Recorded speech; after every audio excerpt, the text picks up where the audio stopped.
Well, it's time now for perspective, and we are unsurprisingly going to be discussing Biden's inauguration and also the shadow of Donald Trump's legacy. My guest today is Terry Moe, Professor of Political Science at Stanford University. He's also a senior fellow at the Hoover Institution. He's also the co-author of Presidents, Populism and the Crisis of Democracy. Thank you very much indeed for being with us here on France 24 today. Now, just 2 weeks after the storming of the Capitol by fervent Trump supporters, Biden, in his speech, pronounced that democracy has prevailed. Is that how you see it? You know, you're going in and out, and I'm having a very hard time hearing you. Let me ask again. Biden, in his speech, said that democracy had prevailed. Is that how you see it?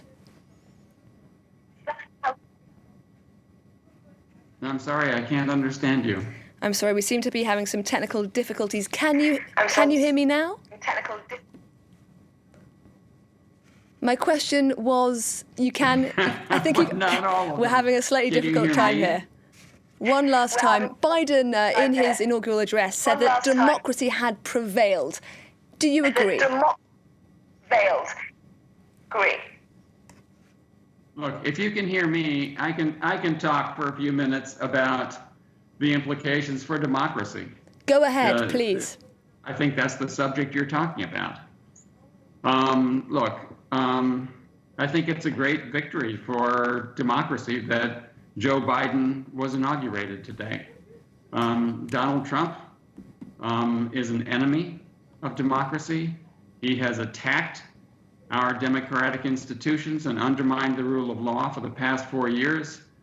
And this disaster that's occurred at the end of his presidency is only fitting, with him concocting this big lie about a stolen election based on absolutely nothing, so that he can hang on to power. And what ultimately happened is that he mobilized a mob that invaded Congress to try to prevent Congress from counting the electoral votes and certifying Biden's presidency. This is the ultimate in authoritarian behavior. And my fear is that if Trump had been elected for another 4 years, it could well have meant the end of American democracy. So I think we're very fortunate that Joe Biden is president. But I think many people in the United States are jumping up and down because we now finally have a normal president and we're entering into a period of normalcy. But there's actually a lot of trouble beneath the surface that people need to be aware of. Trump is still out there, and he has an enormous, angry, powerful, populist base. They are anti-democratic, and Republican politicians are very responsive to that base. It's the beating heart of the Republican Party. And the Republican Party now has become very much anti-democratic. They are a threat to democracy in the United States.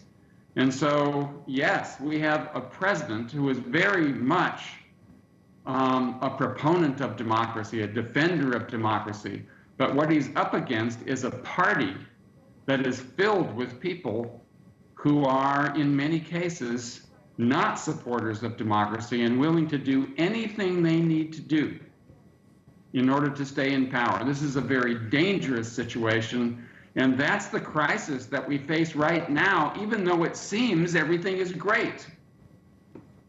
Now I'm going to try one more question in the hope you can hear me. Biden, of course, calling for unity during his presidential address. Do you think Trump's supporters are likely in any way to heed that call? No, I think we have a very divided society. Look, 74 million people voted for Donald Trump. Donald Trump is an anti-democratic politician who has been undermining democracy for 4 years, and 74 million people voted for him. So this is a very, very troubling sign. There are huge differences between Trump supporters and people who support the Democratic Party. And the idea that all of these people are going to be won over and somehow come together and, pass bipartisan legislation is very unlikely. Now, let me just say that I think that what Biden needs to do is to follow a strategy of trying to win some of these people back by passing legislation that involve jobs, job training, health care, child care, investment in rural communities, and so on, that get at some of the grievances that these people have. Also, immigration reform that will help to win some of these people back into the mainstream. And if he can do that, I think the Democrats can construct a winning coalition so that they can win much bigger majorities in the future and pass truly major legislation and make the Republicans even more a minority party.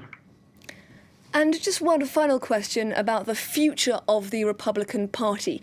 Do you think enough people within the party are ready to break with Trumpism and to try to define a new identity for the party going forward?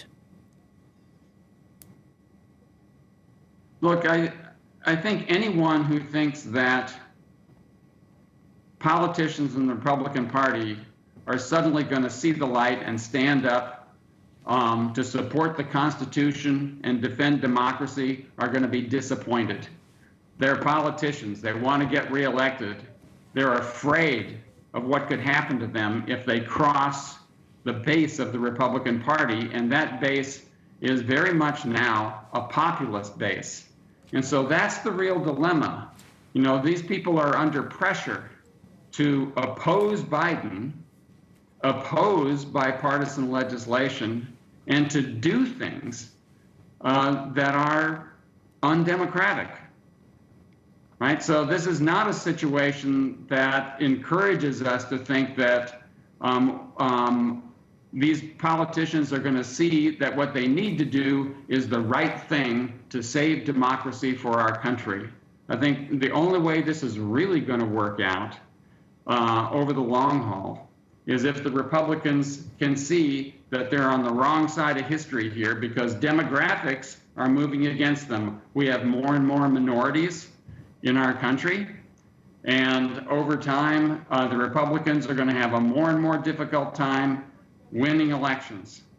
And so I think it's possible that ultimately, in order to save their own skins, they may have to become more moderate and more inclined to actually behave in a democratic manner. But that's not a given.